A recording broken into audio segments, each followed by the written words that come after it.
मी सुनेत्रा अजित पवार गांभीर्यपूर्वक प्रतिज्ञा करते की कायद्याद्वारे स्थापित झाले आहे अशा भारताच्या संविधानाबद्दल मी खरी श्रद्धा व निष्ठा बाळगीन। मी भारताची सार्वभौमता व एकात्मता उन्नत राखीन। मी महाराष्ट्र राज्याची उपमुख्यमंत्री म्हणून माझी कामे निष्ठापूर्वक व ससद्विवेक बुद्धीने पार पाडेन आणि संविधान व कायदा यानुसार सर्व तऱ्हेच्या लोकांना मी गांभीर्यपणे व निपक्षपातीपणे तसेच कोणाच्याही विषयी ममत्वभाव किंवा आकस न बाळगता न्याय वागणूक देईन।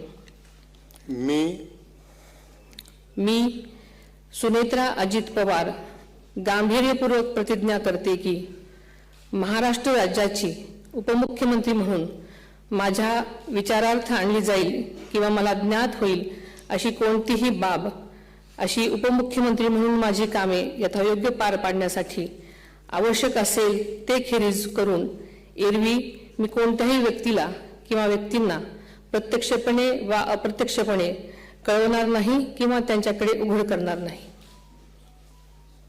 धन्यवाद।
माननीय राज्यपाल महोदय, आता शपथविधी पूर्ण झालेला आहे।